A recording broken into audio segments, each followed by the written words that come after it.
Hi, well, the 21st of January 2024 was a big day for me. It was the first time I was able to log some flying time as pilot in command of the Cessna 185 Skywagon amphibian. In the right seat next to me is Bernard, who's a very experienced pilot who's used to flying this type of aircraft. I call him Bernard Big Moustache. I'm sure you understand why.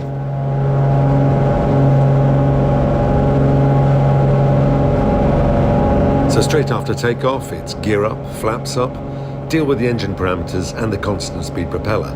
And then we were heading off towards the lake. On reaching the water, we leave the Biscarrosse aerodrome radio frequency and contact the dedicated hydrobase or seaplane base frequency, which covers the area we'll be working in. The seaplane base area stretches from ground level, or sea level should I say, up to a maximum of 400 feet. If we climb above this, we have to contact the Biscarrosse aerodrome frequency once again. Well, compared to the Super Cubs on floats, the Cessna 185 does require more power to maintain that nose-up attitude and to keep the approach nice and flat before touching down on the water. This, of course, is due to the fact that the Cessna is very heavy, particularly at the front.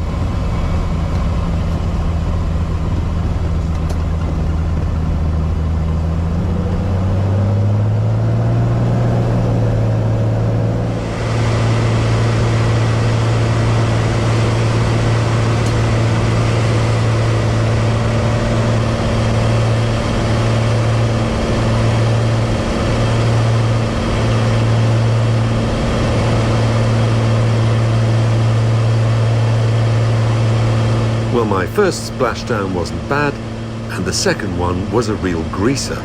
I'm not sure if we can use that term, greaser, for a water landing, but anyway, it works for me.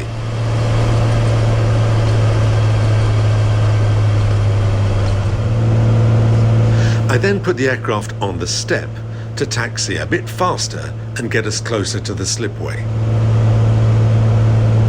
Putting the aircraft on the step involves accelerating to almost takeoff speed, reducing speed slightly and allowing the aircraft to remain on the rear part of the floats, which is called the step.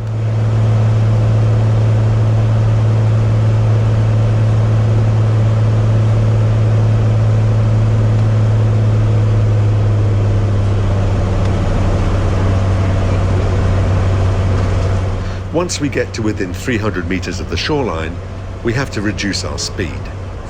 We then navigate very much like a boat. Steering is carried out using the water rudders.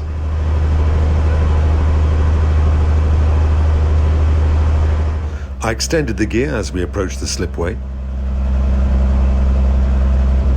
We actually had to do a quick visual check outside to make sure that all four wheels were really down, because we only had 3 green lights in the cockpit. This does happen occasionally, and it's usually down to a blown diode or a small electrical fault. Still, better safe than sorry.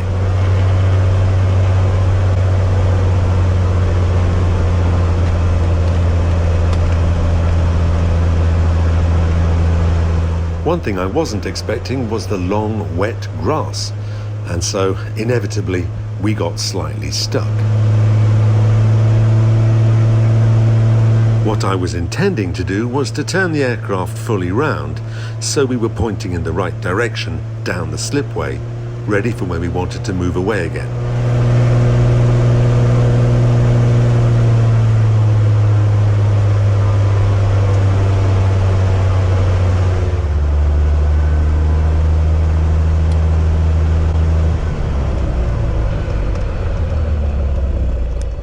Unfortunately, that just was not going to happen, so we decided to cut the engine, get out of the plane, and seek help from some local passers-by, who very kindly gave us a push.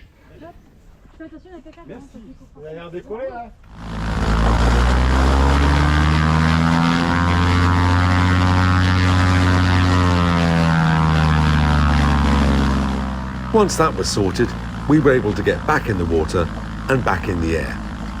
I logged my first 46 minutes as pilot in command of this great plane. See you next time.